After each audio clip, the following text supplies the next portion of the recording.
नमस्कार, आप देख रहे हैं एवन उत्तर प्रदेश और मैं हूं आपके साथ अर्पिता माथुर। खबरों की शुरुआत करेंगे इस वक्त की सुर्खियों के साथ। यूपी में चौथे चरण की 9 जिलों की 59 सीटों पर मतदान संपन्न। राजनाथ सिंह, मायावती सहित कई दिग्गजों ने किया मतदान। कई स्थानों पर रही नाम कटने और फर्जी वोटिंग की शिकायतें।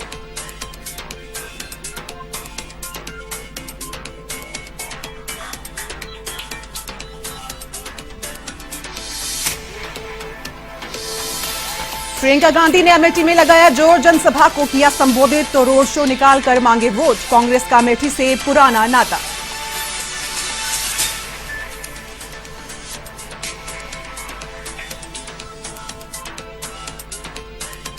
बीजेपी के राष्ट्रीय अध्यक्ष जेपी नड्डा ने सपा पर साधा निशाना। विधानसभा चुनावों में जीत का किया दावा। मतदाताओं में बीजेपी के प्रति उत्साह।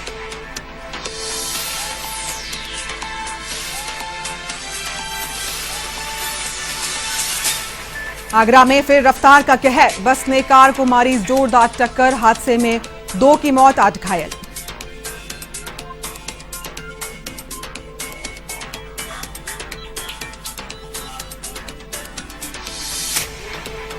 युवती से छेड़छाड़ का विरोध करने पर वृद्ध की हत्या। युवक कई दिनों से कर रहा था युवती को परेशान। परिजनों ने पुलिस पर भी लगाया सुनवाई नहीं करने का आरोप।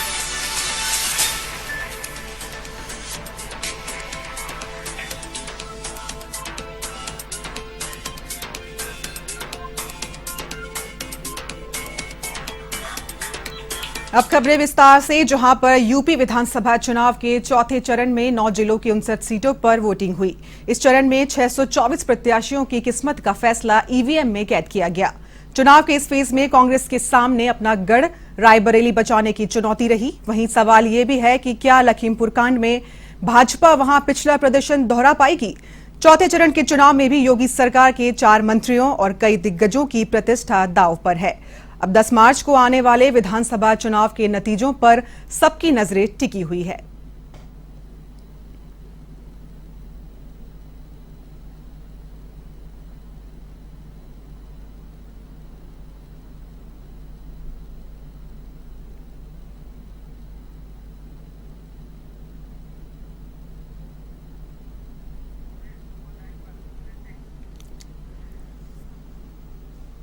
ज्यादा जानकारी के लिए हमारे साथ हैं फोन लाइन पर संवाददाता अमरीश सिंह। जी अमरीश, आज यूपी में चौथे चरण की प्रक्रिया भी पूरी हो चुकी है, क्या कुछ ताजा जानकारी? अर्पिता, देखिए, औसतन मतदान जैसा कि शुरुआती 3 चरणों में हमने देखा कि 60 के आसपास का मतदान प्रतिशत है। अभी एग्जैक्ट स्थिति पता चल जाएगी जब थोड़ी देर में सूचना विभाग द्वारा ये जानकारी दी जाएगी कि कितनी फीसदी मतदान हुआ है। 5 बजे तक की जो रिपोर्ट आई थी उसमें 57% से अधिक मतदान हुआ था और अभी जो खबर आ रही है वो ये है कि 60 से 62% के लगभग का ये मतदान है, औसतन मतदान है। फिलहाल जिस तरीके से प्रशासन ने लोगों को जागरूक करने के लिए जगह जगह कैंपेनिंग भी की थी और आदर्श मतदान स्थल भी बनाए थे, लेकिन फिर भी 60 से 62% के बीच में ये जो मतदान हुआ है इसको औसतन मतदान कहा जाएगा। लेकिन फिर भी जैसी एक उम्मीद थी कि उत्तर प्रदेश में इस बार क्या जिस तरीके की कोरोना की तीसरी लहर आई थी, ओमिक्रॉन के बीच में कैसा मतदान होगा, उसके दृष्टिगत अगर देखा जाए तो अच्छा मतदान है। फिलहाल बड़े नेताओं की मौजूदगी थी क्योंकि लखनऊ का ही सफर है और लखनऊ में ही आज मतदान था चौथे चरण का। तो जब बड़े नेता यहाँ पे जैसे राजनाथ सिंह ने मतदान किया तो उससे भी लोगों के बीच में ये संदेश गया कि हमारे नेता जो कि हमको रिप्रेजेंट कर रहे हैं केंद्र में, वो मतदान कर रहे हैं तो हमारा भी एक कर्तव्य बनता है कि हमें मतदान करना चाहिए। प्रशासनिक अधिकारियों ने भी आज मतदान किया है और ये जो मतदान हुआ है औसतन मतदान है फिलहाल, लेकिन इसको अच्छी सामान्य श्रेणी में ही रखा जाएगा। जी बिल्कुल अमरीश, अगर बात की जाए यूपी में अभी चौथे चरण की हॉट सीट की, रायबरेली को देख लें चाहे लखनऊ को देख लें, तो वहां पर क्या समीकरण बन रहे हैं? देखिए, लखनऊ ये जो एरिया है जिस आज चौथे चरण में जो ये 9 जिले हैं, इन 9 जिलों पर अगर कमांड देखा जाए तो भारतीय जनता पार्टी की है। 2012 से पहले का जो समीकरण बनता था अर्पिता, जी। उसमें बहुजन समाज पार्टी की सरकार रहे जब भी बनी है तो उनका वोट बैंक था। लेकिन 2014 के बाद से समीकरण बदले थे और 2017 आते आते जब प्रदेश में भारतीय जनता पार्टी की प्रचंड बहुमत के साथ सरकार बनी थी, उसके बाद से ही देखा गया है ये जो अवध क्षेत्र है यहाँ पे भारतीय जनता पार्टी की अच्छी खासी पकड़ है। रायबरेली हो, ऊंचाहार हो या फिर लखनऊ, लखीमपुर, सीतापुर, हरदोई, यहाँ पे सपा के मुकाबले मत प्रतिशत हो या फिर सीटों की संख्या हो, वो दोनों ही भारतीय जनता पार्टी की अच्छी खासी रही थी। और इसी का परिणाम निकला था कि 7वें चरण आते आते पिछले बार 2017 में 403 विधानसभाओं में एनडीए बहुमत की सरकार जो है वो 325 सीटों पर बनी थी। लेकिन इस बार थोड़ी सी जो हवा है वो बदली नजर आ रही है। ये कहना जल्दबाजी होगी कि किसकी सरकार बनेगी, लेकिन समाजवादी पार्टी अच्छी स्थिति में है टक्कर देती हुई भारतीय जनता पार्टी को। वही अमरीश, अगर बात की जाए रायबरेली की तो वहाँ उसे कांग्रेस का गढ़ भी माना जाता है, तो वहाँ कांग्रेस की क्या स्थिति है? देखिए अर्पिता, कांग्रेस अदिति सिंह के पिताजी थे अखिलेश सिंह, जो कई बार विधायक रहे थे।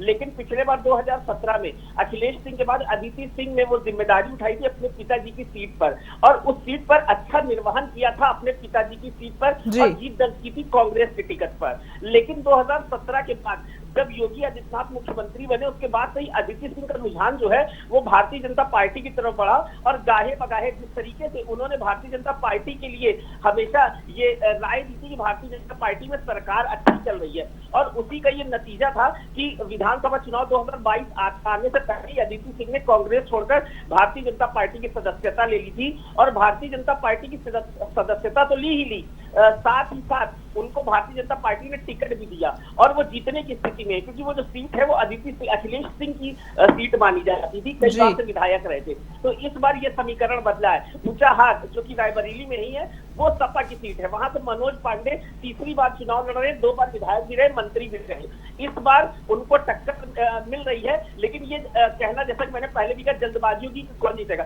फिलहाल भारतीय जनता पार्टी क्षेत्र में अच्छी स्थिति। जी बिल्कुल अमरीश, तमाम जानकारी के लिए आपका बहुत बहुत धन्यवाद।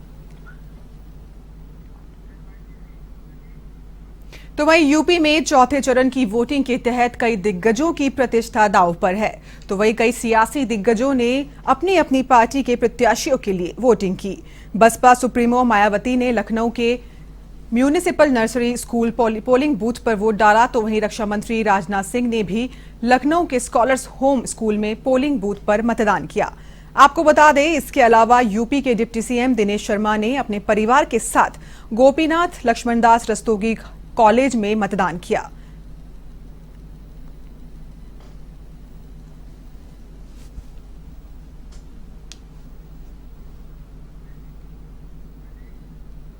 वहीं कांग्रेस महासचिव प्रियंका गांधी ने अमेठी में जनसभा को संबोधित किया। इस दौरान उन्होंने विधानसभा पार्टी प्रत्याशी के समर्थन में वोट की अपील भी की।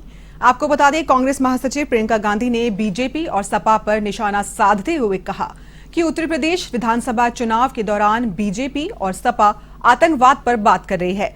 साथ ही बेरोजगारी, महंगाई, महिला सशक्तिकरण और छोटे किसानों साथी कारोबारियों की मदद जैसे मुख्य मुद्दों से ध्यान भटका रही है। उन्होंने ये भी दावा किया कि अन्य पार्टियां आवारा मवेशियों और महिलाओं के मुद्दों को इन पर कांग्रेस के चुनाव अभियान में बोलने के बाद उठा रही है।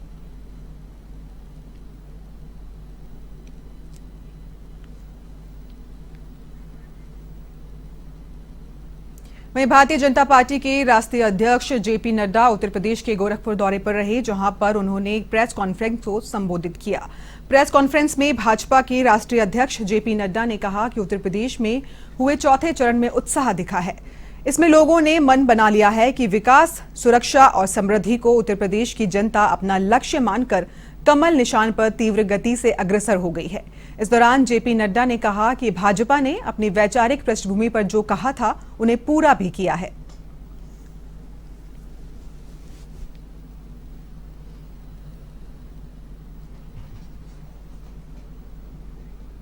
वहीं यूपी के रायबरेली जनपद में चौथे चरण का मतदान शांतिपूर्ण तरीके से हुआ। सदर विधायक अदिति सिंह ने अपने मताधिकार का प्रयोग किया। अपने पैतृक गांव लालूपुर चौहान के प्राथमिक विद्यालय में वोट डाला। आपको बता दें कि इस गांव की परंपरा है कि पहला वोट विधायक के घर से ही पड़ता है, उसके बाद ही अन्य लोग वोट डालते हैं।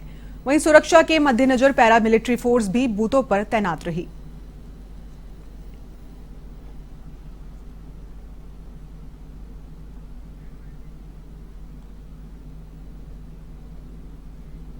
तो वहीं यूपी के हरदोई में विधायक नितिन अग्रवाल ने अपनी पत्नी गरिमा अग्रवाल के साथ मतदान किया।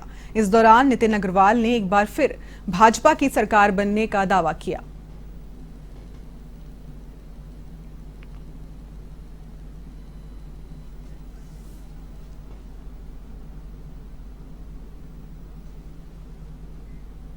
उत्तर प्रदेश विधानसभा चुनाव के चौथे चरण में 9 जिलों की 59 सीटों पर वोटिंग हुई। इस चरण में कई दिग्गज उम्मीदवारों के भाग्य का फैसला 10 मार्च को होगा।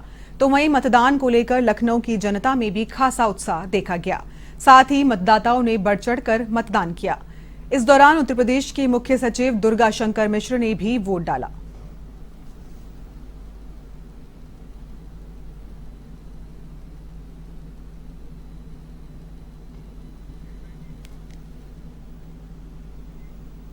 वहीं यूपी विधानसभा चुनाव के चौथे चरण के तहत लखनऊ में उत्तर प्रदेश के एडीजी कानून व्यवस्था प्रशांत कुमार ने भी अपने मत का प्रयोग किया। आपको बता दें, उन्होंने अपने मतदान का प्रयोग करके मतदान संपन्न किया।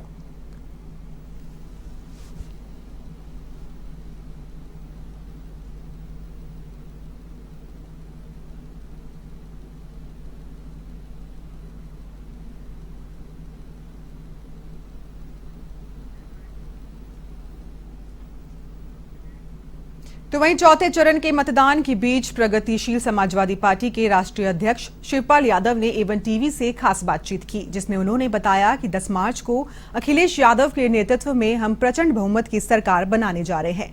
साथ ही उन्होंने भारतीय जनता पार्टी पर हमलावर होते हुए कहा कि आतंकवादी खुद बीजेपी वाले हैं, लेकिन जनता समझ चुकी है। वहीं उन्होंने कहा कि प्रदेश की जनता का स्नेह और आशीर्वाद अखिलेश यादव को मिलने जा रहा है। शिवपाल यादव से खास बातचीत की हमारे यूपी के स्टेट हेड अमरीश सिंह ने। चरणों का मतदान हो चुका है, चौथे चरण का मतदान है, क्या कहना है इस पर? पश्चिम से शुरू हुआ है जी, और आते आते अब आ गए हैं लखनऊ में जी, और लखनऊ के बाद पहुंचेंगे पूरब में। जी, अब प्रचंड बहुमत की सरकार बनने जा रही है, जो अखिलेश यादव के नेतृत्व में गठबंधन बना है जी। और अखिलेश यादव मुख्यमंत्री बन जाएंगे। कोई रोक नहीं अच्छा, पाएगा। आज चौथे चरण का मतदान है, क्या लगता है कितनी सीट सपा को मिल रही है? 60 सीटों पर मतदान है। 60 सीट में कम से कम 45-50 सीटें मिलेंगी समाजवादी पार्टी। अच्छा, एसपी सिंह बघेल ने मैनपुरी के करहल में बूथ कैप्चरिंग का आरोप लगाया है और आज फिर से वहां मतदान हो रहा है। क्या लगता है एसपी सिंह बघेल कितनी टक्कर दे रहे अखिलेश यादव को? टक्कर नहीं, जमानत बचा लें तो बड़ी बात है। अच्छा, इस बार उत्तर प्रदेश में बदलाव, समाजवादी पार्टी नई हवा नई सपा की तर्ज पर लड़ रही है, क्या कहना चाहेंगे इस पे? क्या लगता है जनता की राय? जनता देखिए, किसान, नौजवान, छात्र, महिलाएं और ये जो कर्मचारी हैं वो, और सब साइकिल पर सवारी कर ली है उन्होंने, सब ने। लेकिन देखा जा रहा है शिवपाल जी कि औसतन मतदान ही हो रहा, 60% के आसपास। मतदाताओं से क्या अपील करेंगे, कैसे मतदान को बढ़ाया जाए, इस पर क्या कहना चाहेंगे? देखिए, हमारी सभी से मतदाताओं से, उत्तर प्रदेश के मतदाताओं से अपील है, सब लोग जो अखिलेश यादव के नेतृत्व में गठबंधन बना है उसमें सपोर्ट करें, वोट दें, और जैसे ही सरकार बनेगी कहीं गुंडही नहीं, और जो भारतीय जनता पार्टी वाले जो गुंडही कर रहे हैं, जो लोकतंत्र को खतरा पैदा कर रहे हैं, संविधान को भी खतरा कर रहे हैं, और जो आरक्षण पर सीधा सीधा हमला है, हैं, तो इनके खिलाफ और जितने इन्होंने झूठे और वो बयान दिए हैं, झूठे बयान, तो इन पर फिर। अच्छा शिवपाल जी, अगर बात करें उत्तर प्रदेश में भारतीय जनता पार्टी ने सभी शीर्ष अपने स्तर के नेताओं को उतार दिया है, वहीं स्टार प्रचारकों की सूची में शिवपाल सिंह यादव। लेकिन अगर बात करें पश्चिमी उत्तर प्रदेश में, जिस तरीके से ये कहा जा रहा है कि समाजवादी पार्टी बढ़त लेती नजर आ रही है, आप पूर्वांचल की तरफ बढ़ चले। पूर्वांचल में ओम प्रकाश राजभर और स्वामी प्रसाद मौर्य, जो कि 5 साल सरकार में रहे, सत्ता में मंत्री रहे, उनके आने से कितना फर्क आपको देखने में आ रहा है? देखिए, पहले तो ये भारतीय जनता पार्टी के जितने भी नेता भेजे सब झूठे हैं जी। सब झूठे हैं। और देखिए, इन्होंने कोई काम तो किया नहीं 5 साल में, केवल झूठ बोलना सीखा है जनता वो पूरी तरह से जनता समझ गई है। अब देखिए, पश्चिम में और पूरब में समाजवादी पार्टी को और ज़्यादा समर्थन मिलेगा।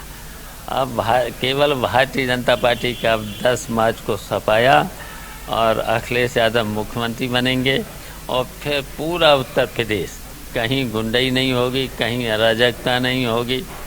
और जो आतंकवादी तो ये खुद हैं भारतीय जनता पार्टी के लोग, यही तो आतंक। लेकिन ये तो मुख्यमंत्री जी आरोप लगा रहे हैं तमंचावादी पार्टी, इस पर क्या कहेंगे? तमंचा एक पर भी नहीं हम लोगों पर, खुद ये दबाए होंगे तमंचे। अच्छा, चाचा के आने से भतीजे कितना मजबूत हुए हैं? पूरी तरह से जिस दिन से हमारा परिवार सब एक हुए हैं उसी दिन तो बौखला गए। ये थे हमारे साथ शिवपाल सिंह यादव, जिनका कहना है कि उत्तर प्रदेश में समाजवादी पार्टी की सरकार बन रही है और भारतीय जनता पार्टी इस बार हार का मुंह देखेगी और समाजवादी पार्टी की फिर सरकार बन रही है। लखनऊ से सनोज शर्मा के साथ अमरीश सिंह, A1 टीवी। बढ़ते हैं अगली खबर की ओर, जहां पर यूपी के आजमगढ़ में अवैध शराब के सेवन से 5 लोगों की मौत के बाद पुलिस ने बड़ी कार्रवाई की। आजमगढ़ के पुलिस अधीक्षक के निर्देश पर अवैध शराब और कफ सिरप फैक्ट्री का भंडाफोड़ कर 30 लाख की शराब समेत अन्य सामान जब्त किया गया। वहीं फूलपुर थाना क्षेत्र के रकईपुर गांव की आलीशान कोठियों में हुई कार्रवाई के दौरान 7 आरोपियों को गिरफ्तार किया गया है। इसके अलावा 5 आरोपियों की तलाश जारी है। फिलहाल पुलिस पूरे मामले की जांच में जुटी है।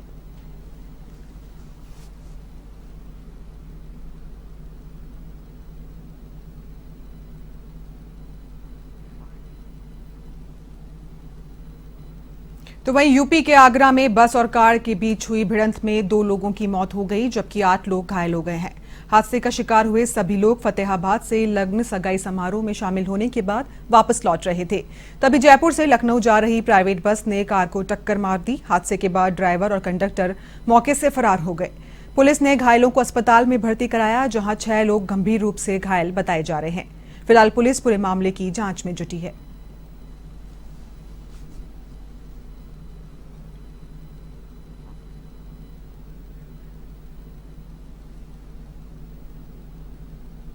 कानपुर देहात के जिला अस्पताल में इलाज के दौरान 2 मरीजों की मौत हो गई, जिसके बाद मरीजों के परिजनों ने अस्पताल में हंगामा खड़ा कर दिया, जिसे देख अस्पताल प्रशासन के हाथ पांव फूल गए। इधर घटना की सूचना पाकर पहुंची पुलिस और परिजनों के बीच नोकझोंक हो गई। हालांकि प्रशासन की समझाइश के बाद मामला शांत हुआ। इधर मृतकों के परिजनों ने अस्पताल स्टाफ पर लापरवाही बरतने के आरोप भी लगाए।